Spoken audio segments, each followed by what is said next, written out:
일봉 차트인데요. 보시면 지금 바닥을 다지고 꼼꼼히 다지고 있죠. 다지면서 지금 이평선을 모으고 있습니다. 이평선이 다 모이면 한번 충분히 어, 차트가 주가가 한번 분출을 할 수 있지 않을까 하는 생각이 듭니다. 안녕하세요, 엘버트입니다. 오늘은 2022년 11월 21일 월요일 현재 한국 시간으로 밤 8시 22분을 지나고 있습니다. 현재 미국 지수 선물이 좀 안 좋습니다. 나스닥이 0.7%, 그리고 S&P가 0.5% 정도 현재 빠지고 있습니다. 오늘 끝난 그 한국 시장은 코스피가 한 1% 정도 빠졌습니다. 제가 어제 영상에서 말씀드렸듯이 조금 꺾일 것 같다고 좀 말씀을 드렸는데, 많은 전문가들이 이렇게 말씀을 하시죠. 저도 이제 좀 그렇게 최근에 너무 좀 빨리 올라서 한 번 정도 조정이 나오지 않을까 싶었는데, 지금 좀 조정이 살짝 나오는 게 아닌가 하는 그런 생각이 듭니다. 오늘 제가 매수하고 추천드릴 종목은 대유에이텍인데요. 대유에이텍 같은 경우는 최근에 한 2,500원까지 갔다가 지금 동전주가 됐어요. 그리고 지금 차트가 너무 좋아서 일단 제가 그 분할 매수하기에는 참 좋은 타이밍이다 생각이 들어가지고 일단 1차 베팅을 했고요. 좀 더 자세한 부분은 HTS를 통해서 다시 한번 말씀드리도록 하겠습니다. 먼저 코스피 차트를 한번 좀 보겠습니다. 코스피 차트를 보시면 최근에 이제 그 9월 30일 날 2134 저점을 찍고요. 그 다음에 쌍바닥을 만들면서 상승을 했죠. 상승을 하면서 2500선까지 거의 찍었어요.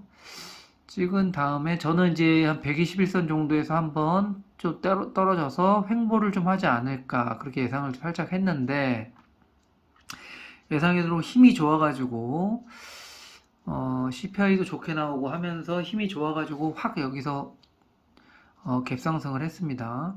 근데 지금 다시 그냥 갭을 메꾸려고 내려왔죠. 갭을 메꿨고 여기서 다시 상승할까 이제 좀 조정을 받을까 하는데, 글쎄요, 좀 어려운 상황인데요.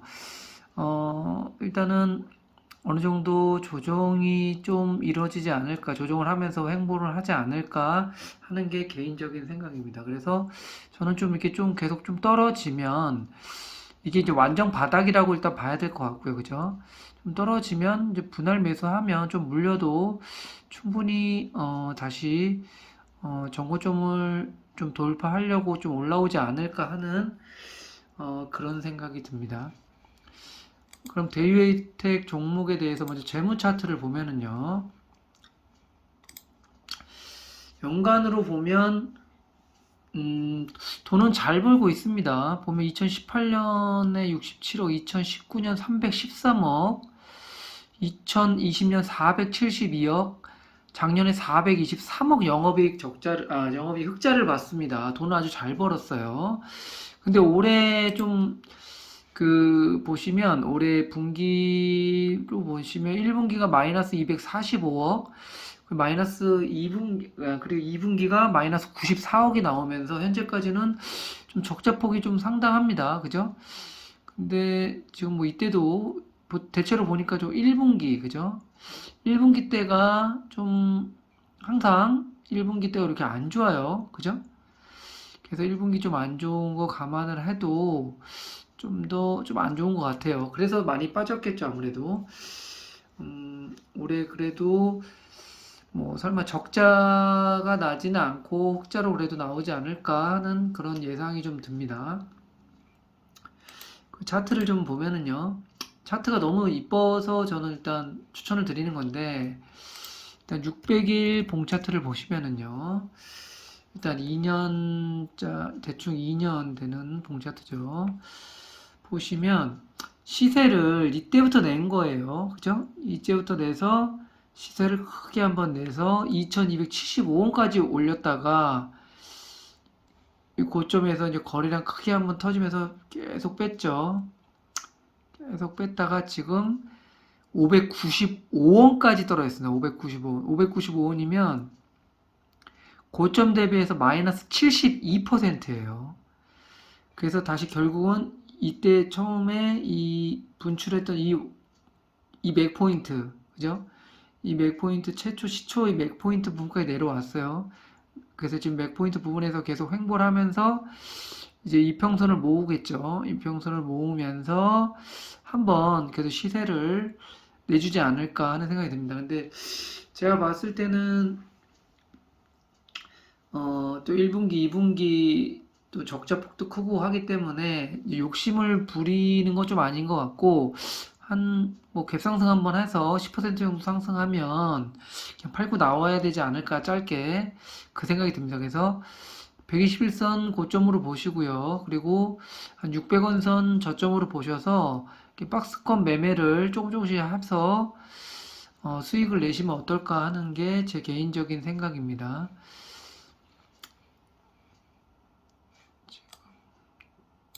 크게 보시면 차트를 지금 이제 이평선 보면 5일선, 11선, 그죠? 5일선, 11선 일단 20일 이평선은 올라왔고요. 그리고 보시면 이제 오늘 한 3% 정도 떨어져 가지고 저는 일단 매수를 했고요. 매수를 했고 제 생각에는 한번 여기서 좀 더 횡보를 하다가 한번 뉴스 한번 터뜨리고 쫙 올리지 않을까 하는 게 제 개인적인 생각입니다. 그렇다고 많이 올릴 것 같지는 않고요. 10% 정도는 충분히 올릴 수 있지 않을까. 제 개인적으로 그런 생각이 듭니다. 그러면 좀 더 종목에 대해서 좀 디테일하게 보면은요.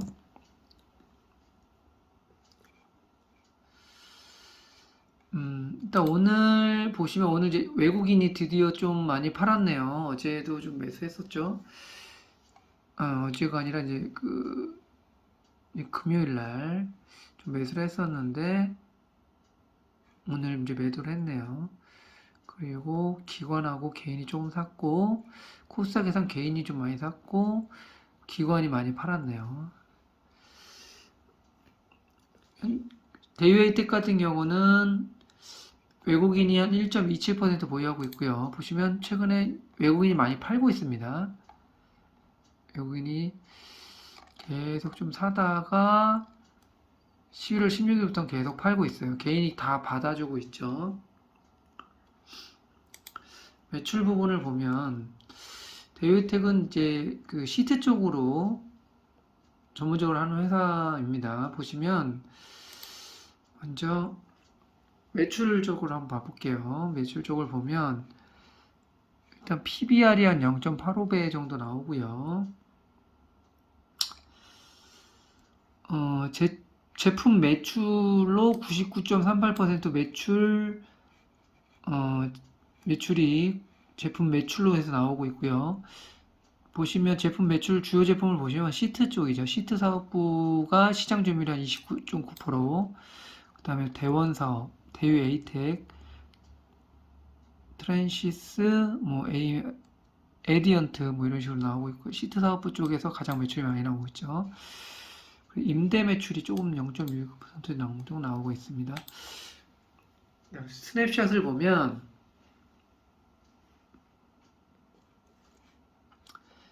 일단 액면가가 500원이에요. 액면가 500원이고 자산운용사에서 많이 이렇게 또 보유하고 있습니다. 회사가 이렇게 망할 회사 같진 않아요. 자산운용사에서 이렇게 많이 보유하고 있고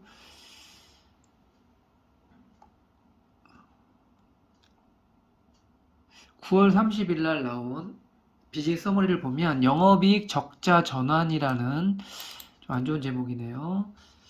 대유에이텍은 1960년에 설립되어 자동차 부품 사업을 영위하는 회사로 1977년 상장되었고 동사가 신규로 자동차 부품 시장에 진출한 이래 광주 시트 사업부에서는 스포티지, 소울, 셀토스, 카렌스, 봉고 트럭 전체종을 기아 광주 사업장에 독점 공급하고 있고 카렌스 후속 차종인 셀토스 또한 2019년 7월부터 성공적으로 양산 중에 있다. 6월 전년 동기 대비해서 연결 기준 매출액은 11.7% 감소했고 영업이익 적자 전환, 당기 순손실은 1573% 증가했고 동사의 2022년 시트 생산 계획에 근거한 공급 물량 및 국내 총 생산 추정 점유율은 총 343백만 대이고 코로나로 인한 경기 침체기에는 투자 위축과 고용 감소로 인해서 소비가 둔화되면서 중산층 이하의 지출에 크게 영향을 미쳐 수요가 좀 감소했다. 뭐 이런 좀 약간 암울한 얘기가 나오고 있는데 그래서 주가가 많이 떨어졌죠. 선반영 됐다고 봐야 될 것 같습니다. 매출은 작년까지는 계속 이렇게 상승하고 좋았습니다. 그죠? 그리고 영업이익도 괜찮았습니다.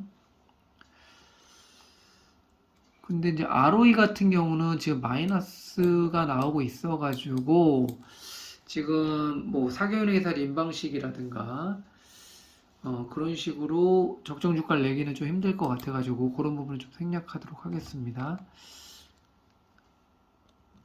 네이버 금융을 좀 보면은요, 대외이택 같은 경우 시가총액이 791억이에요. 791억인데, 지금 보시면, 제가 매번 말씀드리는 이 자산 총계 지배 부분이 회사 돈이라고 그랬죠. 이게 946억이에요. 그래서 지금 회사가 망해도 시가총액보다 회사 돈이 더 많습니다. 이런 부분으로 봤을 때는 괜찮은데, 뭐 PBR 밴드 차트 같은 경우도 지금 최저점에 거의 와 있고요. 그죠? 근데 이제 하나 좀 걸리는 부분은 뭐냐면 지금 재무 분석에 재무 상태표에 보면은요. 지금 보시면 유동 자산이 6,476억이죠. 유동 자산은 이제 1년 안에 현금으로 만들 수 있는 돈이라고 생각하시면 되는데 지금 보시면 지금 부채가 보시면 유동부채가 9,218억이에요. 그러니까 유동부채는 1년 안에 갚아야 될 돈인데 9,218억이고 1년 안에 만들 그 현금은 6,476억이니까 유동자산보다 유동부채가 더 큽니다. 이러기 때문에 이런 부분은 부채가 너무 많다. 그래서 또 이 부채가 이렇게 또 많아지면 현명한 초보 투자자 방식의 야마구치의 현명한 초보 투자 방식으로 적정 주가를 낼 수가 없습니다. 마이너스 나오기 때문에 그래서 사기은행에서 인방식이든 뭐 ROE가 마이너스가 나오고 또 이게 유동부채가 유동자산보다 크기 때문에 현명한 초보 투자자 방식으로도 적정 주가를 내기는 좀 힘듭니다. 근데 제가 계속 아까 차트에서 말씀드렸듯이 차트가 일단 워낙 현재 고점 대비해서 뭐 70% 가까이 빠졌었고 지금 이제 계속 차트가 너무 좋죠. 차트가 지금 최근에 한번 이렇게 시세를 한번 내기에는 딱 좋은 이게 차트가 만들어지고 있습니다. 그래서 지금은 솔직히 좀 일자 베팅이 들어간다고 하더라도 좀 물려도 그죠? 완전 바닥이죠. 595원이 회사가 망하지 않는 한. 근데 또 자산운용사에서도 많이 보유하고 있기 때문에 회사가 쉽게 망할 것 같지는 않습니다. 자산운용사들이 어떤 회사인데 망할 회사에 투자하진 않겠죠. 그래서 그런 부분 좀 한다면 지금 좀 1차 베팅으로 좀 분할 매수해서 들어가기 좋고 또 이게 좀 상승하면 바로 팔고 나와야 됩니다. 절대 치고 올라가는 거 따라 들어갈 타이밍은 아닌 것 같아요. 왜냐면 적자기 때문에 1분기, 2분기가 적자폭이 좀 크죠. 그래서 그런 부분에서 좀 그렇고요. 뉴스 공시를 좀 보면 네이버 뉴스 공시를 보면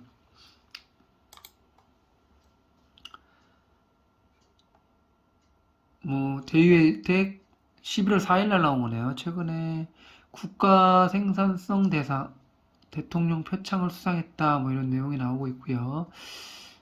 중국 법인 지분 50% 계열사 매각했다. 뭐 이런 내용이 나오는데, 시비를 좀, 사채를 좀 썼다는 게 조금 찝찝합니다. 그래서 저도 계속 이런 부분 때문에 크게 투자하기 좀 그렇고요. 조금씩, 어, 자기 그 투자 금액의 아주 일부만 짧게 먹는다는 생각으로 절대 큰 돈이 들어가기엔 조금 살짝 위험한 것 같아요. 그래서 제가 매번 말씀드렸듯이 이런 주식은 좀 약간의 좀 그러니까 약간의 좀 그런 것도 좀 있는 거죠. 근데 또 가격이 워낙 싸서 한 번은 축 하고 한번 올리지 않을까 하는 그런 생각이 좀 들긴 합니다. 최근에 뭐 일부 전문가들이 뭐 산타 랠리다 해가지고 주식이 많이 상승할 거다 뭐 그런 얘기도 많이 들리긴 하는데요. 저는 개인적으로 너무 이렇게 그 좋은 쪽으로만 생각하는 건 좀 아닌 것 같고요.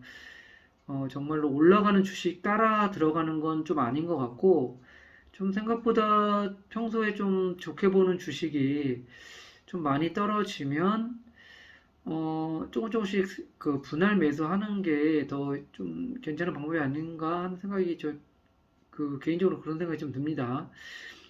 왜냐면 굳이 따라 올라서 막 올라가고 있는 주식을 굳이 따라 올라가는 것보다 지금 떨어지고 있는 주식 중에서도 좋은 주식이 워낙 많습니다. 근데 굳이 비싸게 주식을 살 필요가 있을까 하는 생각이 듭니다.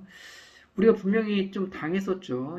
전에도 보시면 아시겠지만 올라가는 주식 따라 들어갔다가 그냥 물려가지고 지금 계속 지금 몇십 프로 막 이렇게 손해보고 이런 주식도 있지 않습니까?